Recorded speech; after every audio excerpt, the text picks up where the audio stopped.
chemical reactions of alkynes.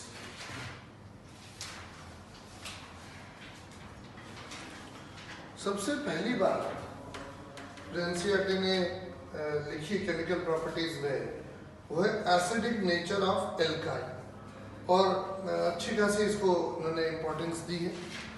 Examination के हिसाब से ये काफ़ी इम्पोर्टेंट टॉपिक भी है। आओ इसको देखते हैं। और उसमें एल्काइंस में सारे एल्काइंस एसिडिक नहीं होते, जो टर्मिनल एल्काइंस होते हैं वही थोड़े बहुत एसिडिक होते हैं। तो वही से हम बात शुरू करते हैं। Terminal alkynes are acidic slightly. Why? लिखो इसी तरह से लिख लो, terminal alkynes are acidic. Why?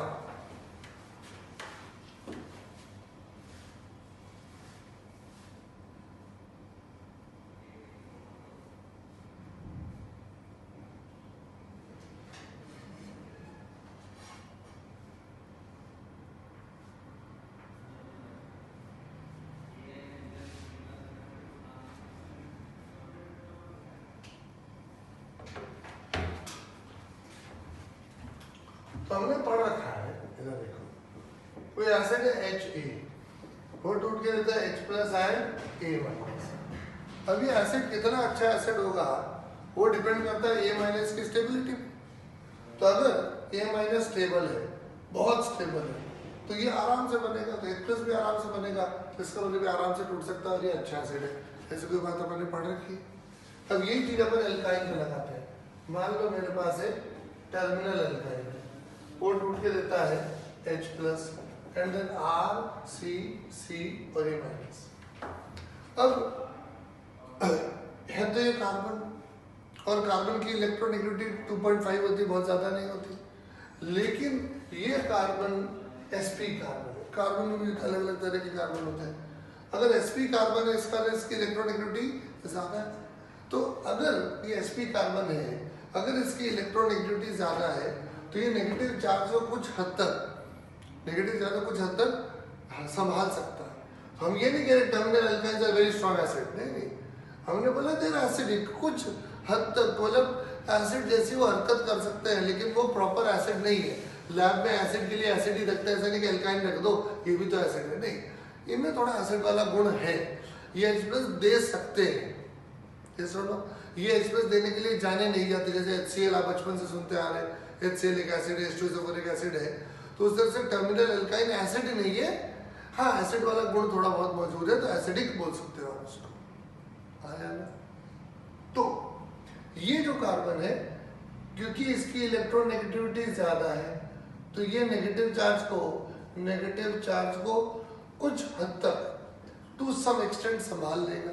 तो ये फिर जब संभाल लेगा तो थोड़ा बहुत बन भी सकता है। तो ये जब थोड़ा बहुत बन सकता है तो साथ वाला स्पेस भी थोड़ा बहुत बन सकता है। तो इस तरह से हमने ये बात समझ ली कि टर्मिनल एल्काइंस आर एसिडिक। ये सुन लो, अगर एसिटिलीन ले लें तो एसिटिलीन में तो दोनों ही H प्लस थोड़े, मतलब 1% भी बहुत ज़्यादा हो जाएगा, बट चलो 0.1% तो काम हो ही सकता है। हाँ, आप किसी तरह से इसको बढ़ा सकते हैं, अपने बलबूते पे काम भले ही बहुत कम करें, बट हाँ, आप माहौल बना के काम बढ़ा तो सकते हैं, जो हम देख लेंगे, अभी और बात कर लेंगे। थोड़ा आइडिया समझ में आ रहा है कि कौन से एल्काइंस एसिडिक होते हैं? टर्मिनल वाले। क्या चलो टर्मिनल वाले समझा दो क्यों है। तो हम ये समझा रहे हैं कि ये कार्बन sp है, sp की इलेक्ट्रोनेगेटिविटी ज़्यादा होती है, और अगर आपकी इलेक्ट्रोनेगेटिविटी ज़्यादा है तो आप नेगेटिव चार्ज को थोड़ा बहुत संभाल लोगे। हाँ, रेजोनेंस हो जाता तो और अच्छा होता, बट जो भी है, जो मिला उससे भी कुछ असर तो पड़ ही रहा। ये समझो, बात समझ में आ रही? फटाफट लिख लो।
एनसीईआरटी भी ये ऐसी बातें कर रहा है, एस कैरेक्टर और पी कैरेक्टर और ये बातें यहाँ पे इन्होंने अपन ये बात जब ऑर्गेनिक केमिस्ट्री स्टार्ट करी थी तब पढ़ लिया था। अब इन्होंने यहीं पे उसको समझाया कि देखिए एस पी है और उसमें एस कैरेक्टर 50% है, पी कैरेक्टर 50% है, एस कैरेक्टर ज़्यादा है तो इलेक्ट्रोनेगेटिविटी ज़्यादा, सारी बातें याद करना, ठीक है। फिर ये साफ कह रहे हैं, अगर आप एनसीईआरटी में लाइन पढ़ता हूँ आपके लिए, hydrogen atoms of ethyne are acidic. You may note that the hydrogen atoms attached to the triply bonded carbons are acidic, but not all the hydrogen atoms of alkynes. कहने का मतलब ये है कि अगर टर्मिनल एल्काइन है तो उससे जो जुड़ा हुआ ये H एसिडिक है। ये नहीं कि अब एल्काइन में तो सारे H एसिडिक होते नहीं, ये हाइड्रोजन एसिडिक नहीं है। और ये बात समझाने के लिए इन्होंने बहुत अच्छी बात और जोड़ी है, मैं भी जोड़ता हूँ, पहले इसको थोड़ा और क्लियर करते हैं।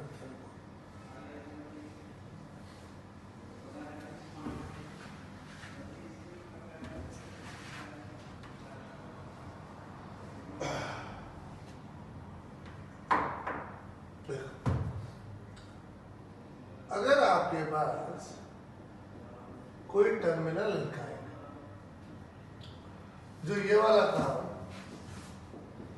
बहुत मुश्किल से लेकिन कुछ हद तक से 1% ये काम हो जाता है, 1%, राइट, उसका इक्विलिब्रियम आ जाता है।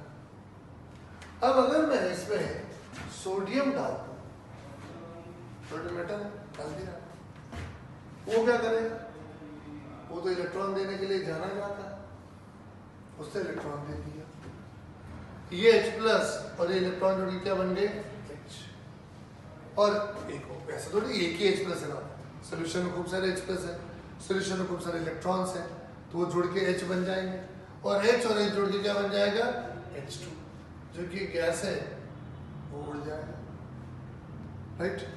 अब जब ऐसा होगा तो ये जो इक्विलिब्रियम है ये प्रभावित होगा कि नहीं होगा? ये दे रहा है ये एल्काइन एंड H+ को ले गया तो उससे इक्विलिब्रियम आगे की तरफ शिफ्ट होगा कि नहीं होगा? वो H+ को ले गया तो उससे इक्विलिब्रियम आगे की तरफ शिफ्ट होगा कि नहीं होगा? तो इस तरह से ये काम करता चला जाएगा। वैसे अपने बलबूते पे ज्यादा नहीं करता है, लेकिन अगर कोई दूसरा उसे सपोर्ट करे तो वो काम थोड़ा थोड़ा करके काफी कर लेता है। यस और नो? ये बात समझ में आती है कि नहीं? राइट। अच्छा, इसी तरह से अगर ये टर्मिनल एल्काइन और ये बमुश्किल मरते पड़ते ये काम कर पाता है, अगर मैं इसमें अमोनिया ले लूं एज सॉल्वेंट, अगर मैं अमोनिया ले लूं, अमोनिया एक एसिड है कि बेस है? बेस है। अमोनिया एक बेस है और उसको आपने सॉल्वेंट की तरह ले लिया, तो वैसे तो ये बहुत अच्छा एसिड नहीं है, अच्छा एसिड नहीं, बहुत अच्छा छोड़ा अच्छा भी नहीं है, बस है एसिड वाला गुण है। मरते पड़ते एक आध 100 में से एक जने ने H+ दे दिया, लेकिन अगर माहौल ही बेसिक है, चारों तरफ बेस ही बेस है, जहां देखो वहां बेस है, तो ऐसे माहौल में कमजोर एसिड भी थोड़ा बेहतर एसिड वाला काम करेगा। ये सुनो, वो जो अमोनिया है वो बेस वाला काम करेगा, वो इसके H+ को खा जाएगा, जो अमोनिया है वो इसके H+ को खा जाएगा, ये बन जाएगा, तो फिर ये वाला काम और आगे होगा, ये वाला काम और आगे होगा। तो एसिडिक है, टर्मिनल एल्काइन एसिड नहीं है, साक्षात एसिड नहीं है, लेकिन एसिड वाला गुण तो है।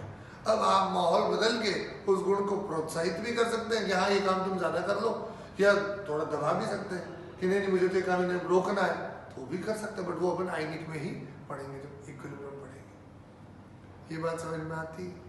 Terminal alkynes are alkynes acids कि नहीं, ऐसे एसिड्स मत बोलो, एसिडिक बोल दो। ये सुनो, एसिड बोलते तो मतलब जैसे HCl और एसिडिक एसिड और उस श्रेणी में चला गया, तो नहीं, उस श्रेणी में नहीं है, प्रॉपर एसिड तो ये नहीं है। हाँ, एसिड वाला गुण इसमें जरूर है, H+ दे सकता है। एक दूसरा शब्द है जो अच्छा है कि प्रोटिक बोल दो आप। प्रोटिक मतलब जो प्रोटॉन दे सकता है, जो प्रोटॉन दे सकता है, यह शब्द इनके लिए ज्यादा उचित है। प्रोटॉन मतलब H+, प्रोटॉन मतलब H+। कि ये एसिड है कि नहीं, एसिड एसिडिक है, या कंफ्यूज मान लीजिए हमें एसिड और एसिडिक वर्ड से हटना है, बोलो प्रोटिक है सर, कि प्रोटॉन दे सकता है। अब HCl भी प्रोटिक है, वो तो दे ही देता है, वो तो दे ही देता है। H2SO भी प्रोटिक है, एसिडिक एसिड भी प्रोटिक है, वो तो दे ही देते हैं। पानी भी प्रोटिक है, पानी भी H+ दे तो सकता है, यस और नो। तो एल्काइन एसिड नहीं है, एसिडिक बोल दो, ये दूसरा वर्ड है प्रोटिक बोल दो। हाँ या ना, समझ में आती है बात? देखो अच्छे से,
ठीक है।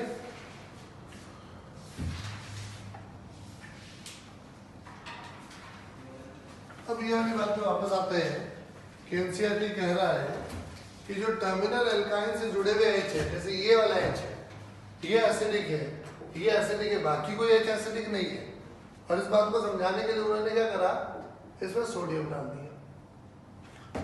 अब अगर ये भी एसिडिक है तो यहाँ पर ही माइनस आना चाहिए, यहाँ पर भी सोडियम आना चाहिए, बट उन्होंने देखा कि नहीं, इसमें -1 ही आया, -2 नहीं आया। अगर यहाँ से भी एच जाता तो यहाँ पर ही माइनस आता, बट उन्होंने एक्सपेरिमेंट से देखा कि नहीं नहीं, दोनों जगह माइनस नहीं आया। प्लस उन्होंने ये भी देखा कि जो हाइड्रोजन गैस निकली, अगर इधर से भी हाइड्रोजन निकलता तो इस मॉलिक्यूल से एक और एक दो हाइड्रोजन निकलते तो ज्यादा हाइड्रोजन गैस बनती। तो उन्होंने देखा नहीं, इतनी हाइड्रोजन गैस बनी नहीं है, इसका मतलब यही वाला हाइड्रोजन एसिडिक है, वो वाला नहीं है। और वो तो वैसे भी sp3 कार्बन है, तो चलो चलता है। ये सुनो, ये इलस्ट्रेशन एनसीईआरटी ने अच्छे से दिया। ये प्रोपाइन लिया है और प्रोपाइन की रिएक्शन, ये देखिए ये प्रोपाइन लिया, प्रोपाइन की रिएक्शन कराई, इधर तो माइनस लगाया, Na लगाया, इधर नहीं लगाया। यस, और लिखा है साफ साफ, you may note that the hydrogen atoms attached to the triply bonded atoms are acidic, but not all the hydrogen atoms। ये बात बिल्कुल स्पष्ट लिखी है और इस इलस्ट्रेशन में आ भी गई ये बात, समझे?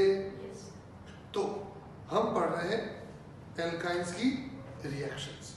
पहली रिएक्शन कह लो, फिजिकल प्रॉपर्टी कह लो, हम पढ़ रहे हैं इनकी एसिडिटी। तो कौन से एल्काइंस एसिडिक होते हैं? और वो भी स्लाइटली एसिडिक है, ठीक है। अब इसी बात को इन्होंने समझाने के लिए एल्काइंस की एसिडिटी का ऑर्डर दे दिया, हाइड्रोकार्बन की एसिडिटी का ऑर्डर दिया।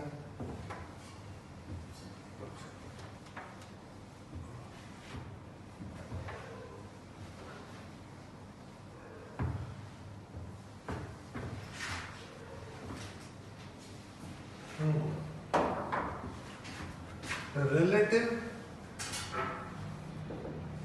Acidic strength. तो पहले तो एल्काइन को कंपेयर किया एल्कीन से और एल्कीन को कंपेयर किया एल्केन से। ये ऑर्डर एनसीईआरटी ने दिया, समझ में भी आता है, यहाँ ऐसा होना चाहिए। फिर इन्होंने क्या करा, एल्काइन और एल्काइन को आपस में कंपेयर किया। इसकी एसिडिटी ज्यादा बताई किससे? प्रोपाइन से। और इसकी एसिडिटी ज्यादा बताई किससे? दोनों तरफ ये ले लिया और ये वाला एरो यूज करा एनसीईआरटी ने, बहुत अच्छा किया। कभी कभी तो बहुत क्रिस्टल क्लियर बातें कर देते हैं। तो यहाँ पे ये वाला एरो यूज करा और यहाँ पे ये वाला एरो यूज करा, मतलब इनकी एसिडिटी बहुत फर्क है। This acidity is much more than this. समझ में आया? बोले ठीक है। यहाँ से यहाँ क्या हुआ, तो देखो ये एल्काइल ग्रुप है, alkyl group electron releasing group है, और अगर इलेक्ट्रॉन रिलीजिंग ग्रुप आएगा तो उससे एसिडिटी कम हो जाती है। बोले क्यों? कि अगर यहाँ माइनस आए और एक यहाँ माइनस आए तो इस माइनस को या एल्काइल ग्रुप परेशान कर देगा इलेक्ट्रॉन देकर। ऑलरेडी सी पे माइनस को बहुत अच्छी बात नहीं है, सी के पास थोड़ी सी इलेक्ट्रोनेगेटिविटी ज्यादा है, फिर आप इलेक्ट्रॉन दे रहे हो तो नेगेटिव से संभाल ही नहीं रहा। तो रिलीजिंग ग्रुप के आने से एसिडिटी हमेशा कम हो जाती है, ये बात समझ में आती है। और एल्काइल ग्रुप को तो काम यही दे रखा है, रिलीज करो इलेक्ट्रॉन, भले अगले को चाहिए नहीं चाहिए, आप तो इलेक्ट्रॉन भेजते रहो। हाँ या ना, बात समझ में आती है कि नहीं आती?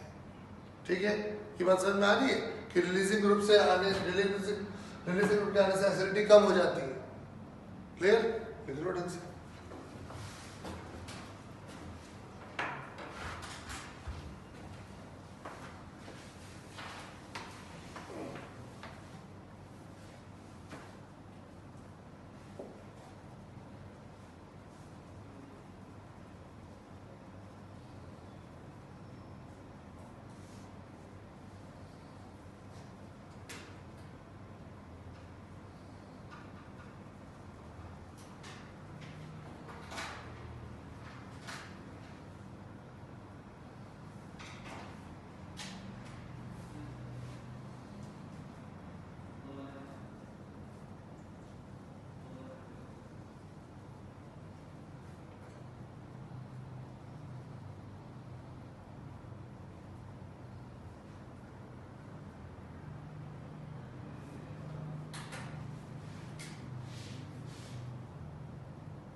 आज समझ में आ रहा है?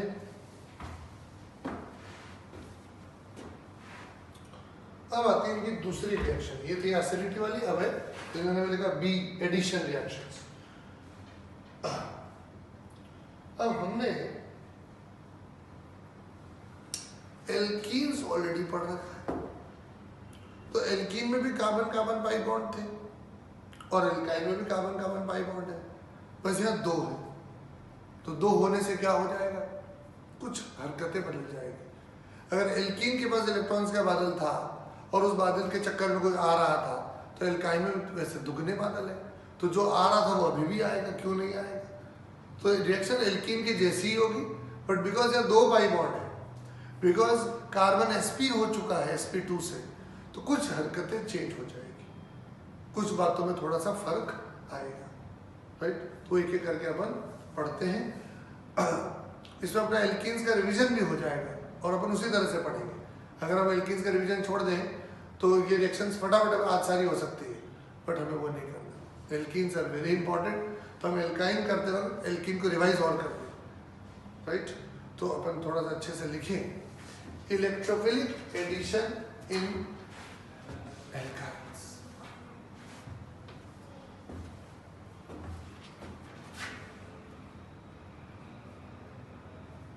इलेक्ट्रोफिलिक एडिशन इन एल्काइन्स।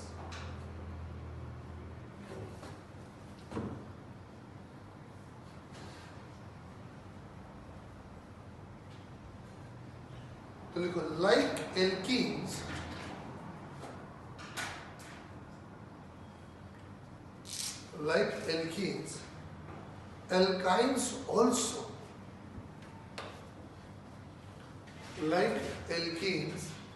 alkynes also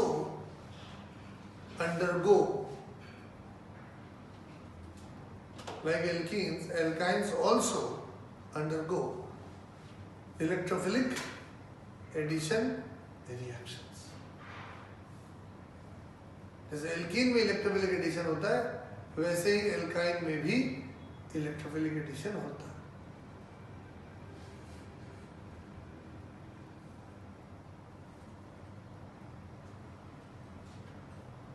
तो सर्वप्रथम फर्क क्या है?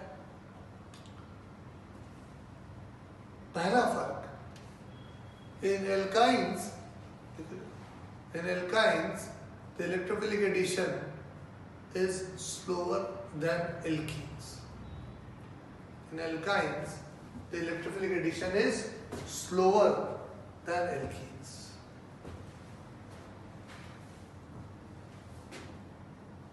In alkynes, the electrophilic addition is slower than alkenes। Full stop। और इसी को हम सवाल में कन्वर्ट कर देते हैं Q, तो लिखो Y। ऐसा होता है, हम याद भी रख लेंगे, लेकिन क्यों होता है वो भी समझना है। और पेन छोड़ दीजिए इस बात को समझने के लिए।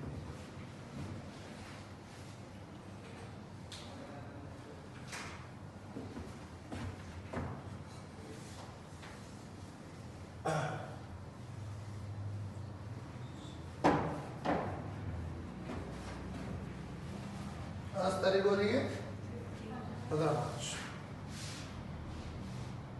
आपका जो नीट का पेपर है वो थोड़ा पोस्टपोन हो सकता है, क्योंकि कल जेई वाले पेपर पोस्टपोन हो गए। तो जेई वाला पोस्टपोन होते हैं, फिर वो जेई मेंस पोस्टपोन होगा, तो नीट भी पोस्टपोन होगा, क्योंकि कराने वाली एजेंसी तो वही है। तो हो सकता है कि जून 20 के बजाय जुलाई बिगिनिंग में हो, बट जब भी हो हमें तो तैयारी करनी। वो अगर 10 दिन पहले भी कर लेंगे तो हम उन्हें रोक थोड़ी सकते हैं। तो we should be prepared mentally also and knowledge wise also. तो अब 15 अप्रैल, 15 मार्च नहीं, वो तो आज कल है, आज 15 अप्रैल को आपका कोर्स खत्म हो जाएगा। जेई वालों का तो 31 मार्च तक हो जाएगा। आपका 15 दिन और चलेगा, आपका बैच भी लेट बना है। 15 मार्च तक आपके कोर्स कंप्लीट हो जाएंगे, ताकि कम से कम 2 महीना हमें सिर्फ रिवीजन के लिए मिले।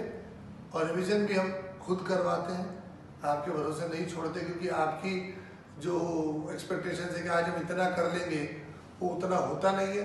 फिर आप उसी चीज़ के पीछे पड़े रहते हो, कौन से चैप्टर्स ज़्यादा इम्पोर्टेंट है उसमें भी क्या पढ़ना है पता नहीं, क्या पढ़ रहे हो, पढ़ भी रहे हो कि नहीं पढ़ रहे हो, पहले तो ये नहीं पता, क्या पढ़ रहे हो ये नहीं पता, और क्वेश्चंस कर रहे हो कि नहीं कर रहे हो, राइट।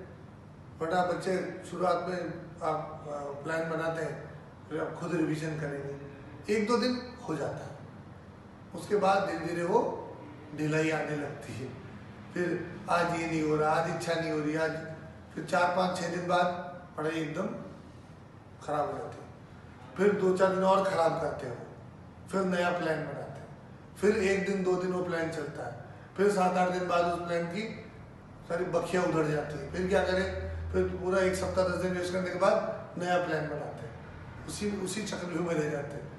इससे अच्छा है यहाँ आते रहो, हम क्वेश्चंस कराते रहेंगे, डाउट आप पूछते रहोगे, हम बताते रहेंगे, हमको पता चलता रहेगा तुम क्या पढ़ रहे हो, तुम नहीं पढ़ रहे हो, वरना वहाँ बैठे रह जाओगे और अंत तो बैठे ही रह जाओगे। जेई वालों का भी जिस 3 जुलाई का पेपर है, 1 जुलाई तक हम क्लास लगाते हैं और कोई कोचिंग नहीं लगाता। तो ऐसा तो है नहीं कि हम और हमारे बच्चे दोनों ही ऐसे ही हैं, तो हमको लास्ट तक पढ़ना पड़ता है, और बाकी कोचिंग में टीचर ही बहुत शानदार है, बच्चे भी बहुत शानदार है, तो उन्हें तो जरूरत ही नहीं है। लेकिन जब रिजल्ट आता है तो फिर वहाँ के सिलेक्शन क्यों नहीं हो रहे। और वही मेडिकल में भी हम करेंगे। और अभी जोधपुर में जैसे आईटीज के अंदर तो जो भी रिजल्ट आ रहा है अनफॉर्चुनेटली हम ही दे रहे, दूसरा को कुछ दे ही नहीं रहा ज़्यादा। एक रेजोनेंस के फिर भी रिजल्ट आते थे, वो भी बंद हो गए, बाकी तो कोई रिजल्ट में कंट्रीब्यूट ही नहीं करते। लेकिन प्री मेडिकल में भी अभी हम बहुत, पाठशाला is a very minor player, तो कुछ साल रुक जाओ। एंड वो हम प्री मेडिकल में भी रैंक कैसे लानी है वो हमको पता है, कोर्स करा दिया, फिर संडे टेस्ट लेंगे, उससे रैंक नहीं आने वाली। बस लगे रहो, आप देखते रहो। अच्छा ये वाली बात बच्चे पूछ रहे हैं, वरना आप अपने ऑफिस में बैठे हो, बच्चे अपने घर बैठे, तो नहीं बैठे रह जाओ। इंस्टेंट हम भी क्लासरूम में आए, तुम भी क्लासरूम में आओगे तो कुछ 2 चीज रिवाइज भी करोगे, आओगे तो 2 डाउट भी पूछोगे, तो वो 2 डाउट क्लियर होंगे तो तुम्हारे मन से वो वायरस निकलेगा डाउट वाला। वरना अरे हाँ एग्जाम में ऐसा याद आएगा तुमको, अरे ये तो मेरा डाउट था, जो क्वेश्चन पेपर में दिख रहा है यही तो मेरा डाउट था, बट आपने पूछा तो नहीं अपने टीचर से, तो डाउट था और आज भी है। वरना अगर आप रेगुलरली आते रहेंगे टिल द एंड, तो ऐसा आएगा अरे ये तो अभी 10 दिन पहले पूछा था, इसका आंसर भी ये मुझे पता है, अदरवाइज अरे यही तो डाउट था, आंसर अभी भी नहीं पता चल रहा। तो आते रहते हैं तो डाउट क्लियर होते रहते हैं, पढ़ाई आगे से आगे बढ़ती है। वरना थोड़ी कम, फिर थोड़ी और कम, फिर एग्जाम आते आते ये हो जाता है कि बस जब एग्जाम ले लो, एग्जाम दे दो, वो पढ़ने वाले में जज्बा नहीं रहता। अगर पिछले साल में आप किसी भी कोचिंग में थे और लास्ट में आपकी क्लासेस नहीं हो रही थी, अगर नहीं हो रही थी या हो भी रही थी तो आप नहीं आ रहे थे, नहीं जा रहे थे, तो आपने इसी फीलिंग से एग्जाम दिया है कि अब दे दो बस। लास्ट में पढ़ाई तो हो नहीं रही थी, डरते डरते पढ़ते, एक ही चीज 4 बार पढ़ रहे, समझ में कुछ आ नहीं रहा, तो या तो डर बहुत ज्यादा है या फिर आप सीरियस ही नहीं हो उसके प्रति। बताओ इनमें से कौन सा केस था?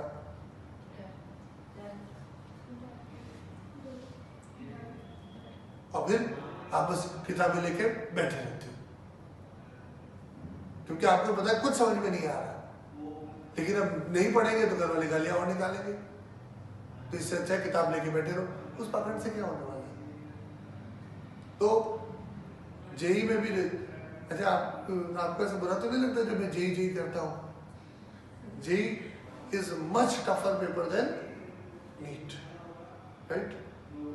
वहां पे खेल इंटेलिजेंस का थोड़ा ज्यादा है, वहां नहीं इंटेलिजेंस का खेल है ना, वहां इंटेलिजेंस का खेल थोड़ा ज्यादा है, लेकिन चाहे नीट हो चाहे जेई हो, सिलेक्शन समझदारी का खेल है।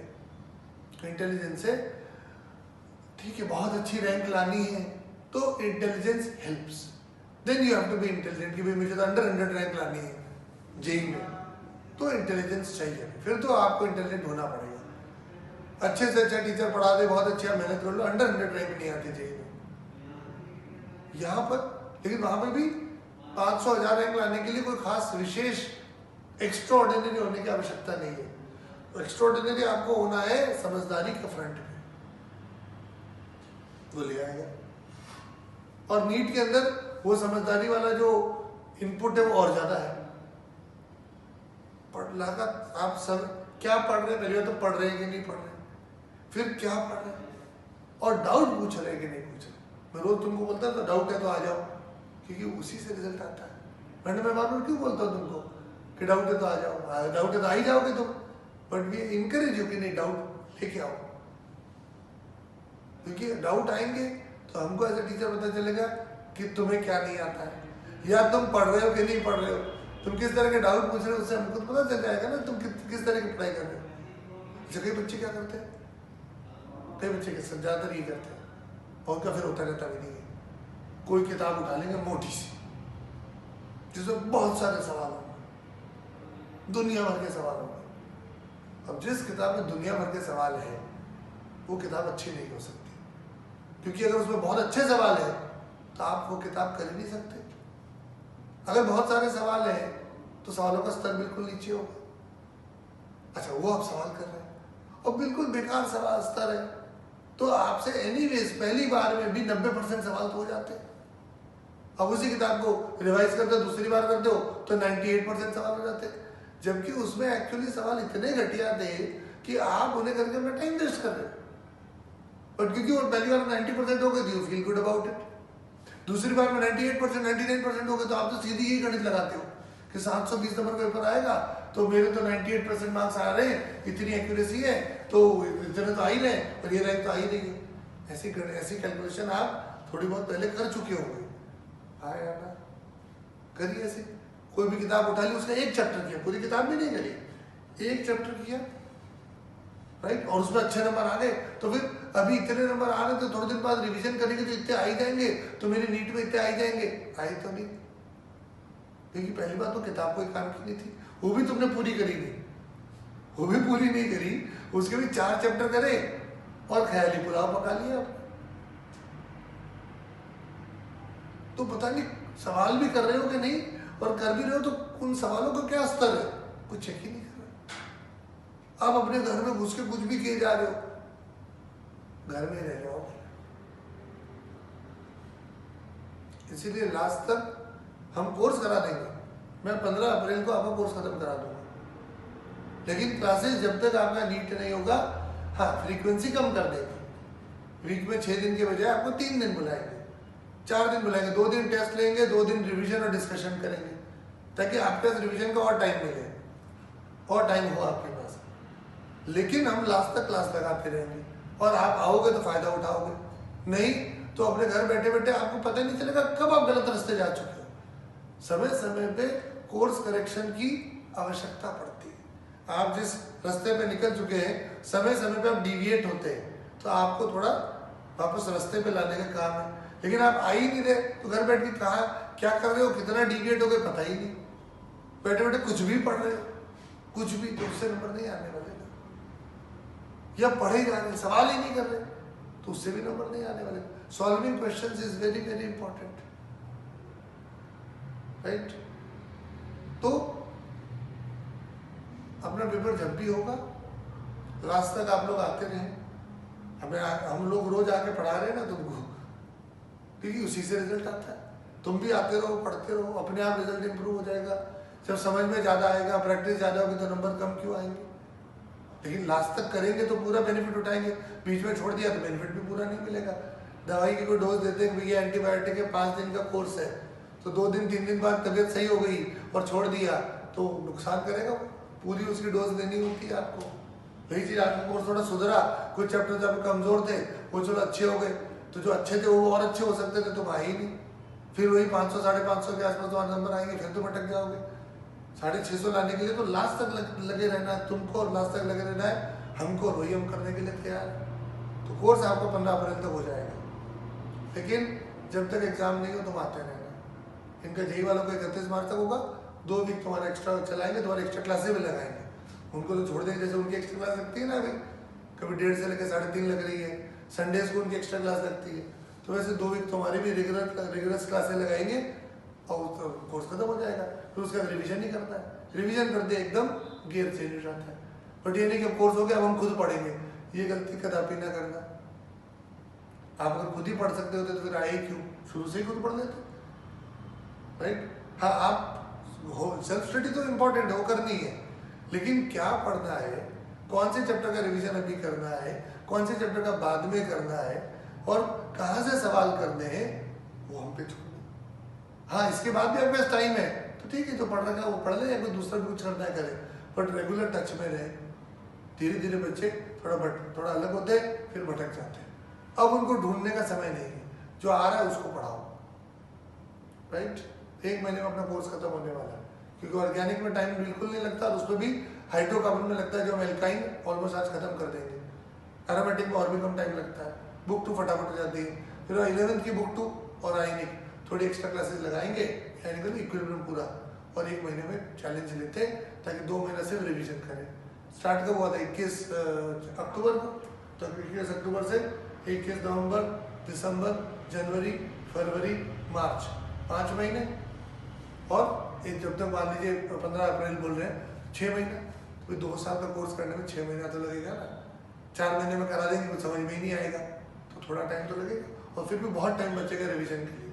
तो शांति से जो पढ़ा रहे हैं उसमें ध्यान दो, रेगुलरली क्वेश्चंस करते रहो। अब देखो, ये बात कर रहे थे कि एल्काइंस का इलेक्ट्रोफिलिक एडिशन एल्कीन से स्लो है। तो क्यों स्लो है? व्हाई? देखिए, कोई एल्कीन है, जनरल एल्कीन, इलेक्ट्रोफाइल और न्यूक्लियोफाइल का जो जोड़ा है उसमें से इलेक्ट्रोफाइल आक्रमण करता है। ये मेरा स्लो स्टेप है, क्योंकि इसमें रिएक्टिव कार्बन बनता है। ऐसा बोला, रिएक्टिव कार्बन बनने की बात बोली ना, कि जिस स्टेप में रिएक्टिव कार्बन बनता है वो स्लो स्टेप होता है। ऐसे बोला, organic chemistry slow step is that step which involves the formation of the reactive carbon. तो इसमें रिएक्टिव कार्बन बन गया स्लो स्टेप। एक बार प्लस आ गया तो फिर न्यूक्लियोफाइल कोई शर्म नहीं रखेगा, वो फटाक से जल्दी से अटैक कर देगा। और अब तो न्यूक्लियोफाइल भी आ गया, दोनों आ गए, इलेक्ट्रोफाइल और न्यूक्लियोफाइल दोनों आ गए, तो इसे अपन एडिशन बोल देंगे। और क्योंकि इलेक्ट्रोफाइल ने शुरुआत करी तो इलेक्ट्रोफिलिक एडिशन बोलेंगे। अब ऐसा कैसा एल्काइन में भी होता है, लेकिन एल्काइन में कहते हैं रिएक्शन थोड़ी स्लो होती है। क्यों? अभी देखते हैं। वही वैसा ही कोई इलेक्ट्रोफाइल न्यूक्लियोफाइल का पेयर है, पहले कौन आएगा? इलेक्ट्रोफाइल आएगा। आने दो, ये प्लस बन गया, ये प्लस बन गया, ठीक है। अब ये स्लो स्टेप है। उसके बाद जो न्यूक्लियोफाइल है वो धड़ल्ले से अटैक कर देगा, वो कोई शर्म नहीं रखेगा। यहाँ पे सिस ट्रांस में कोई मतलब नहीं है। अब देखो, अगर इस कार्बन की इलेक्ट्रोनेगेटिविटी, इधर देखो, इस कार्बन की इलेक्ट्रोनेगेटिविटी इससे ज्यादा है, हाँ या ना? तो इस कार्बन की इलेक्ट्रोनेगेटिविटी इससे ज्यादा होगी, हाँ या ना? तो मैं कहता हूं दिस कार्बन, इसके लिए लिख रहा हूं मोर इलेक्ट्रोनेगेटिव कार्बन। यस, इस कार्बन की तुलना कर रहा हूं, this carbon is more electronegative. जिसकी इलेक्ट्रोनेगेटिविटी ज्यादा है उस पर पॉजिटिव चार्ज कम अच्छा है। जिसकी इलेक्ट्रोनेगेटिविटी ज्यादा है वो नेगेटिव को अच्छे संभाल सकता है, जिसकी इलेक्ट्रोनेगेटिविटी ज्यादा वो इलेक्ट्रॉन खींचता है। आपने इसको लूट लिया तो ये अच्छा नहीं महसूस कर रहा है। यस और नो? आप मुझे ये बताओ, इस कार्बोकेटाइन में और इस कार्बोकेटाइन में रिलेटिवली स्टेबल कौन सा है? जो पहला वाला है या जो दूसरा वाला है? कौन सा कार्बोकेटाइन ज्यादा स्टेबल है, पहला वाला है दूसरा वाला? अरे बोले, आवाज करो, पहला वाला, क्योंकि इसकी इलेक्ट्रोनेगेटिविटी कम है तो उसमें प्लस फिर भी चल जाएगा। जिसकी इलेक्ट्रोनेगेटिविटी ज्यादा है उसमें प्लस, ये अच्छी बात नहीं है। So more electronegative carbon has positive charge. This makes this carbocation less stable. Yes और? इन दोनों की तुलना करें तो this carbocation is relatively more stable and more stable the reactive carbon, the faster it is formed. ये जितना stable होगा उतनी आसानी से बनेगा, ये जितना अनस्टेबल उतनी मुश्किल से बनेगा। अब जब यही मुश्किल से बनेगा तो आगे ओवरऑल काम स्लो हो जाएगा कि नहीं? अगर ये स्लो स्टेप है और ये बहुत मुश्किल है, इसका स्लो स्टेप फिर भी ठीक है, तो इसका स्लो स्टेप ठीक है तो काम ठीक ठीक हो रहा है, ये मुश्किल है तो काम मुश्किल में पड़ गया, हाँ या ना? तो यही तो बात आपने लिखी कि electrophilic addition in alkynes is slower than alkenes. Why? Because in alkynes the carbocation that you get is not that stable. बोले why is not that stable? तो उसमें simple electronegativity वाला फट्टा आ जाता है। Yes or no? ऑर्गेनिक के पहले lecture में हाइब्रिडाइजेशन कैसे चेंज होता है, उससे इलेक्ट्रोनेगेटिविटी कैसे चेंज होती है, वो देखो इस तरह से यहाँ पे काम में आ गई बात। क्लियर? तो एल्काइंस में भी इलेक्ट्रोफिलिक एडिशन होता है जैसा एल्कीन्स में होता है, बोले फिर फर्क क्या है कि स्लोअर है। बोले क्यों है स्लोअर? इसलिए स्लोअर। कन्विंस्ड? कन्विंस्ड लिखो।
ये बात मैं एनसीईआरटी में ढूंढ रहा हूँ, लिखी हुई तो नहीं है कि एल्काइंस में रिएक्शन एल्कीन से स्लो होती है।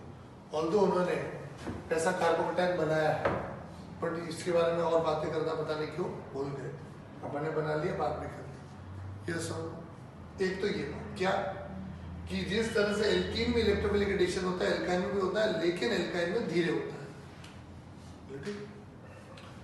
दूसरा फर्क कि एल्कीन्स में क्योंकि एक पाई बॉन्ड है तो इलेक्ट्रोफाइल न्यूक्लियोफाइल का एक जोड़ा आके जुड़ जाता है, बट एल्काइन में दो पाई बॉन्ड है, तो जो रिएक्शन आप एल्कीन में एक बार करते हैं वही रिएक्शन एल्काइन में दो बार होती है। समझ रहे हो? क्योंकि वहां दो पाई बॉन्ड तोड़ने हैं आपको। तो लिखा जाए electrophilic addition in alkyne can occur twice. तो अब एक बार होता है या दो बार होता है। Electrophilic addition in alkynes can, जरूरी नहीं है, जहां तक हो जाता है ऐसा, can occur twice. Electrophilic addition in alkynes can occur twice, दो बार हो सकता है।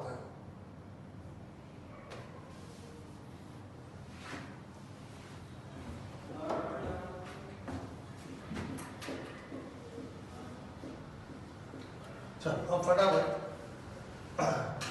प्रैक्टिस करते हैं। इन्होंने बहुत सारे एडिशंस दे रखे हैं। अपन अभी सबसे पहले 3 पर, 3 के बाद टाइम बचा तो दूसरे देखेंगे, पहले 3 पे फोकस कर। पहला है एडिशन ऑफ, इंसेंटिव दे रखा है वैसे, एडिशन ऑफ हैलोजेंस, हाइड्रोजन नहीं, एडिशन ऑफ हैलोजेंस। देखा,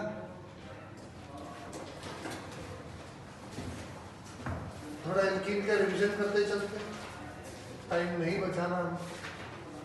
अगर आपने एल्कीन में ब्रोमीन इन कार्बन डाइसल्फाइड ले लिया, तो मैंने पढ़ाया था कि भाई ये पास में आते हैं, जैसे जैसे पास में आते हैं वैसे वैसे इस बॉन्ड का पोलराइजेशन होता है, जैसे जैसे इधर जाता है ये इलेक्ट्रॉन इधर जाते हैं, क्या रहा है, और फिर अंततः एक ब्रोमीन इधर और एक ब्रोमीन इधर जुड़ जाते हैं, ऐसा पढ़ाया था।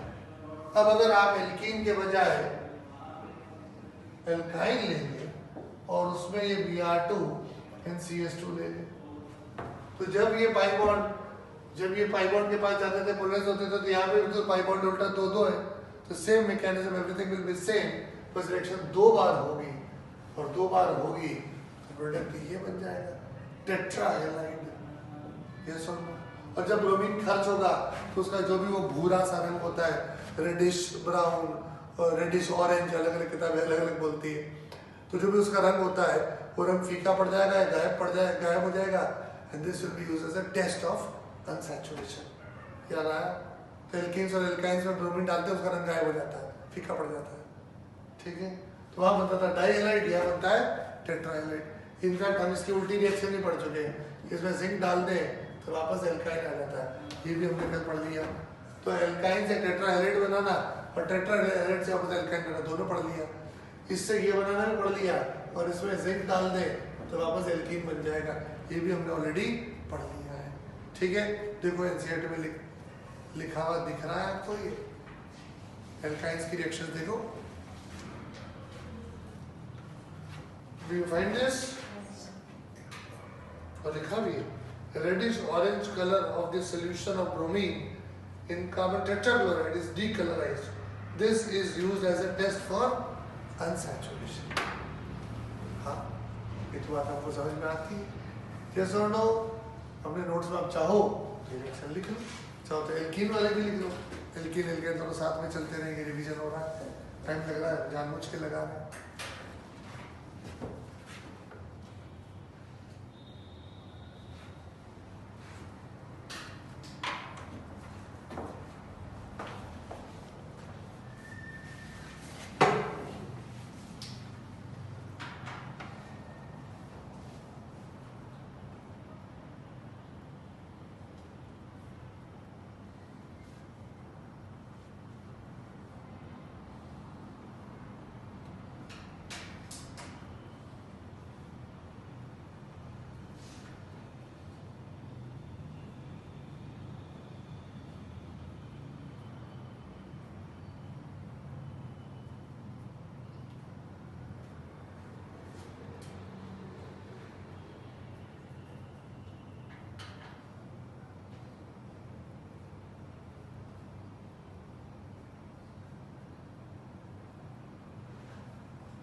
अब अगली जो इलेक्ट्रोफिलिक एडिशन है वो है HBr। ये भी हमने एल्कीन में पढ़ रखा, तो एक बार उसको रिवाइज करते हैं और फिर एल्काइन वाला उस पर जोड़ देंगे। देखिए,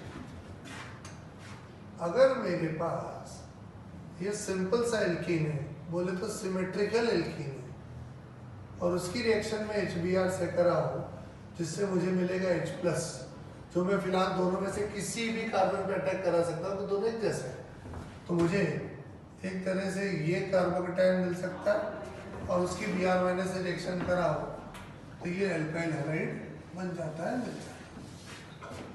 यस। अब अगर मैं दूसरा एल्कीन ले लूं जिसे बोलते हैं अनसिमेट्रिकल, तो यहाँ पे सोचना पड़ता है कि HBr से H+ मिल रहा है, किधर दे। तो मैंने मार्कोनी रूल पढ़ाया, मैंने हाइपर कॉन्जुगेशन पढ़ाया, और हाइपर कॉन्जुगेशन के हिसाब से देखें तो इस कार्बन के पास नेगेटिव चार्ज ज्यादा है, तो H+ वहां जाएगा ना जहाँ नेगेटिव ज्यादा है, तो इसलिए रिएक्शन इधर होगी। ये वाला तो बनेगा कार्बोकेटायन, अब फिर Br- क्यों नहीं आएगा? तो this is your major product. ये बात समझ में आती है, याद आती है? Now the same thing for alkyne. Alkyne में HBr का एडिशन कराना,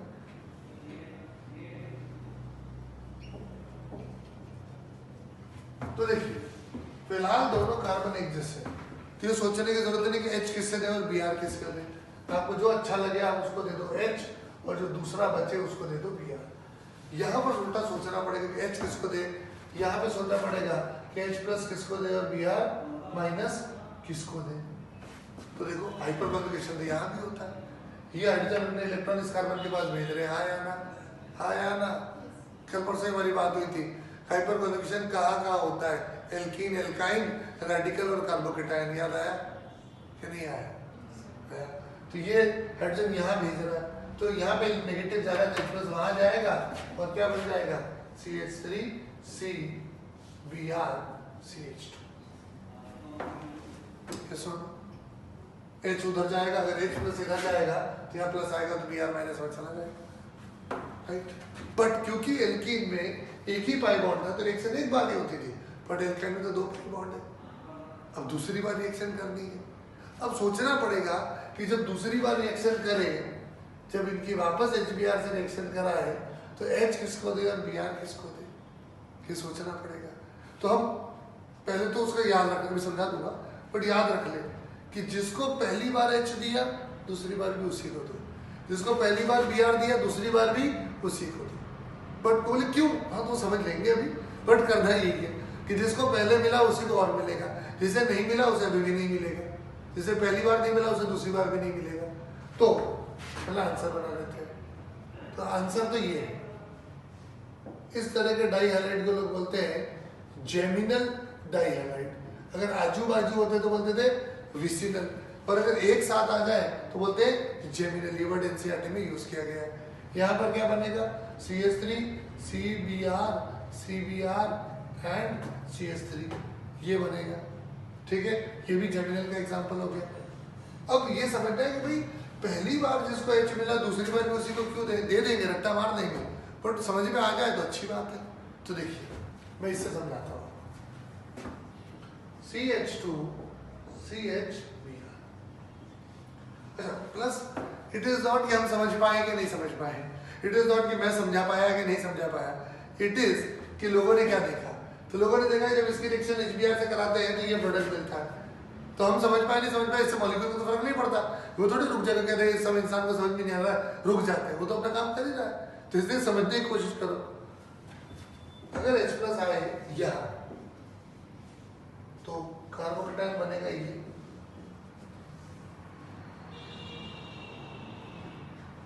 और अगर H+ आए यहाँ तो कार्बोकेटायन बनेगा,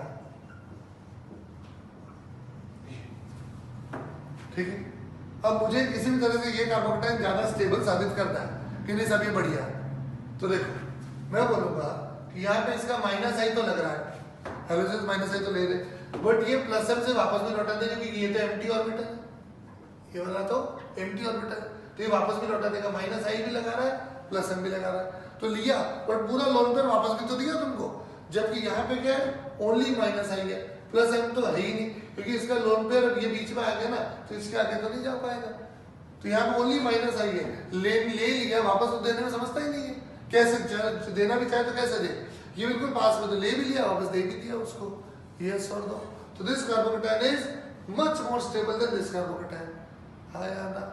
अगर आप देखें इसमें एक रेजोनेंस स्ट्रक्चर बनाता हुआ हो जाएगी, ये बोले करिए तो बहुत गलत बना रहे हो आप, ब्रोमीन जैसे हाइड्रोजन पे नेगेटिव पॉजिटिव चार्ज, अरे झूठ मूठ का पॉजिटिव है, ऑक्टेट पूरा है इसका, यस और नो, इसमें हर कार्बन का और ब्रोमीन का ऑक्टेट पूरा है, जबकि इसमें इस वाले कार्बन का ऑक्टेट अधूरा है, तो वो स्ट्रक्चर जिसमें सबका ऑक्टेट पूरा होता है वो ज्यादा स्टेबल होता है, याद आई ऐसी बात है, तो ये वाला कार्बोकेटाइन ज्यादा स्टेबल है, तो ये कम बनेगा, ये ज्यादा बनेगा, ये ज्यादा बनेगा तो फिर ब्रोमीन इसी पे अटैक करेगा, तो दोनों ब्रोमीन एक पे आए कि नहीं आए, दोनों ब्रोमीन एक ही जगह पे आ गए, यस और नो, तो मुद्दे की बात ये, this carbocation is more stable and more stable the carbocation the faster it is formed, वो इन दोनों में से ये बेहतर है तो यही ज्यादा बनेगा, यही जल्दी बनेगा, एक बार ये बन गया Br माइनस खट से अटैक कर देगा इसके ऊपर, यस और नो, तो पहली बार रिएक्शन कैसे करें वो तो समझ में आ गई थी, बोले हम दूसरी बार की जैसे पहली बार किया वैसे दूसरी बार की, बोले क्यों, तो उसका भी लॉजिक है हमारे पास, यस और नो, जैसे हम पहली बार किया दूसरी बार भी वैसे ही करना है, यस और नो, तो लिखो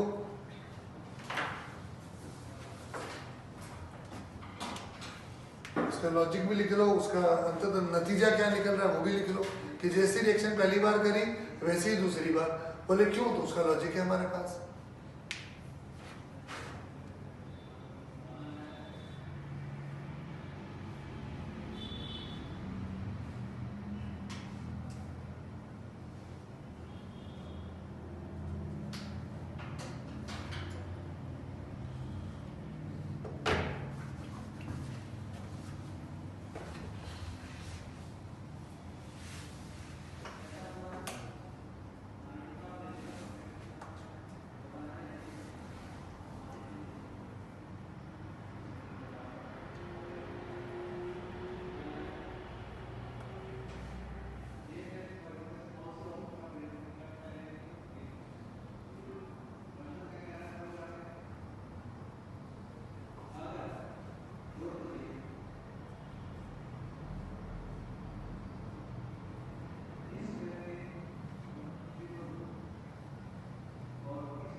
आज लिखिए आप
ठीक है।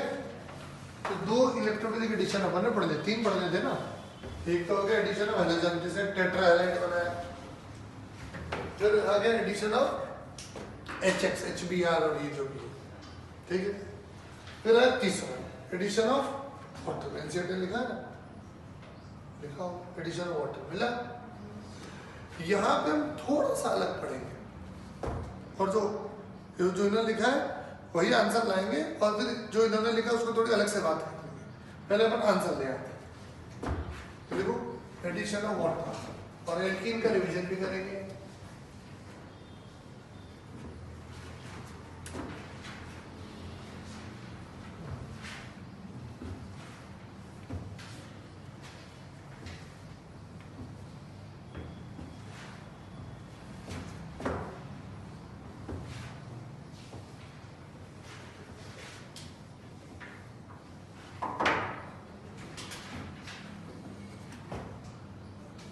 एल्कीन वाला इलस्ट्रेशन, एक सिमेट्रिकल एल्कीन है, उसकी आपने रिएक्शन कराई डाइल्यूट H2SO4 से, इससे क्या मिलेगा H+, किसी भी कार्बन पे अटैक करा दो, ये कार्बोकेटाइन बन गया। अब इस कार्बोकेटाइन पे पानी का अटैक कराना पड़ेगा और उससे क्या बन जाएगा CH2OH, फिर इसमें से H+ निकाल दीजिए तो वहां पे एक तरह से OH बच गया। पहले H आया, फिर पानी आया, फिर H चला गया, पहले H+ आया, फिर पानी आया, फिर H+ चला गया, कुल मिला के पानी बच गया। यस और नो पढ़ाया था आपको। H+ का 2H- गलत है, H+ का 2H- यही नहीं, कहाँ से लाओगे, पानी चारों तरफ घूम रहा है, फट से अटैक कर देगा। ठीक है। फिर अगर अनसिमेट्रिकल हुआ तो, अगर एल्कीन अनसिमेट्रिकल हुआ तो वही सेम फंडा, डाइल्यूट H2SO4 क्या देगा H+, वाया हाइपर कॉन्जुगेशन, यहाँ पे बहुत ज्यादा नेगेटिव पहुंच चुका है तो H+ वहीं जाएगा, और अगर H+ वहां जाएगा तो कार्बोकेटाइन ये बनेगा। अब यहाँ पहले पानी का अटैक कराओ और बाद में H+ को भगा दो कि तुम निकल जाओ यहाँ से, तो ये आइसोप्रोपाइल अल्कोहल बन जाएगा। और यही दोनों अल्कोहल जो है ये सैनिटाइजर्स में कोरोना काल में बहुत काम आए, बोलते हैं अल्कोहल बेस, तो या तो ये होता है या फिर ये होता है, ठीक है।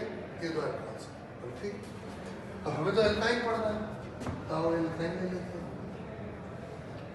अब यहाँ पे थोड़ा सा चेंज आएगा, ध्यान देना।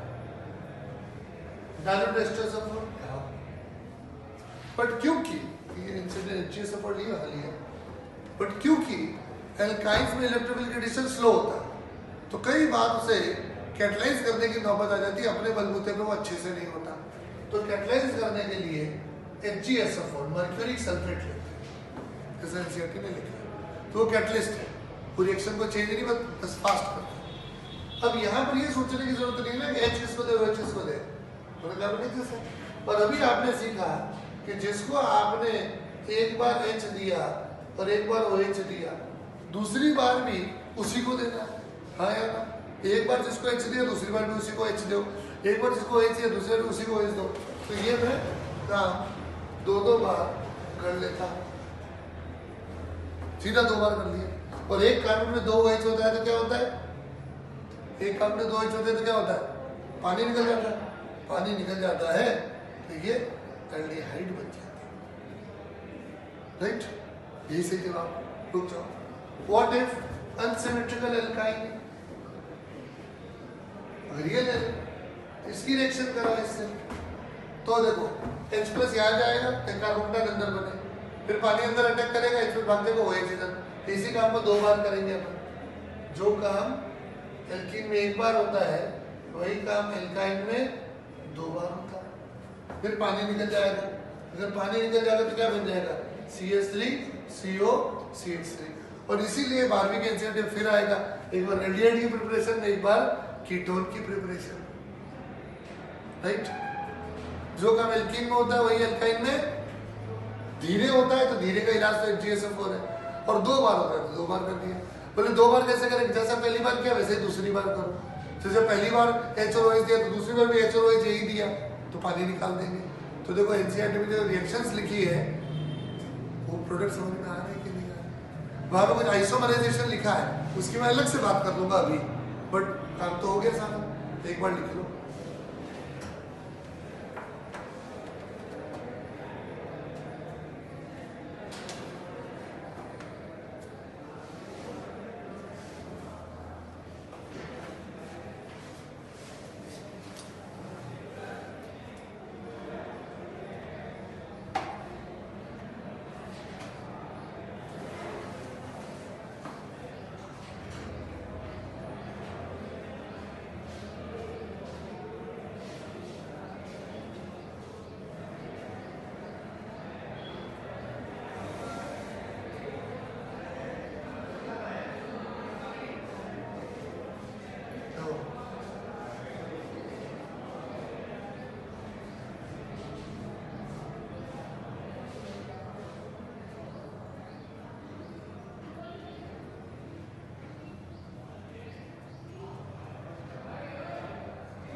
क्या हुआ?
हाँ भी बात समझ में आ रही है।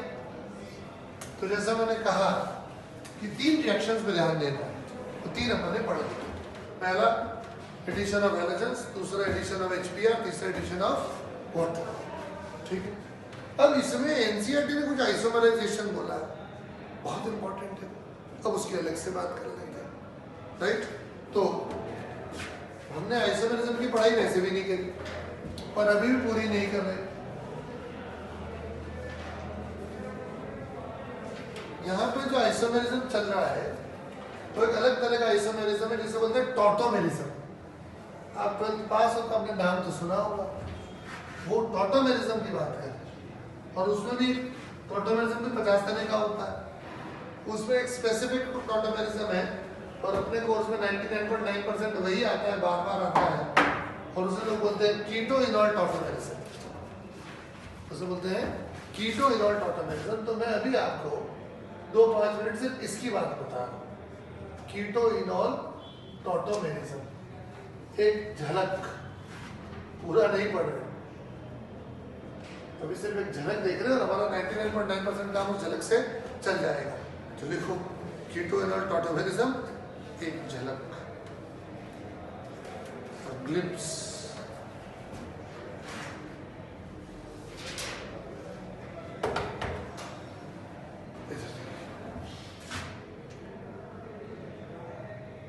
ये है कीटो, इधर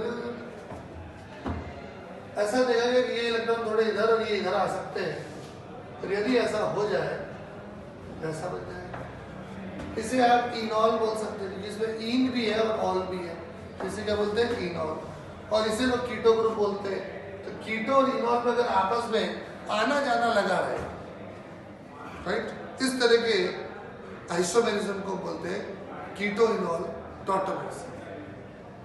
तो सुनो, ये कीटो नाम समझ में आता है, ये इनॉल नाम समझ में आता है, इनमें आना जाना लगा रहता है। इस तरह के आइसोमेरिज्म जिसमें 2 अलग अलग फंक्शन ग्रुप्स आपस में इंटरकन्वर्ट होते रहते हैं, इसको टॉटोमेरिज्म बोलते हैं। ग्लूकोज में टॉटोमेरिज्म चल रहा है। ग्लूकोज क्या आपने पढ़ा है ना, ग्लूकोज में एक तो एल्डिहाइड स्ट्रक्चर होता है, एक वो साइक्लिक स्ट्रक्चर होता है जो कि हेमी एसिटाल होता है। क्या आ रहा है, तो आपस में इंटरकन्वर्ट होते रहते हैं ना, वो टॉटोमेरिज्म कि जब 2 फंक्शन ग्रुप आपस में इक्विलिब्रियम में हो, आना जाना लगा हुआ है, तो उस तरह के आइसोमेरिज्म को लोग बोलते हैं टॉटोमेरिज्म। बहुत ज़्यादा जल्दबाजी नहीं करते, अभी सिर्फ इतना लिख लो, कल आराम से 15 मिनट पढ़ेंगे, क्योंकि आपके 11th-12th में काम तो आ रहा है। ठीक है, जैसे अभी तो इतना डायग्राम बना लो और कल बात करें। डाउट है तो ले आओ।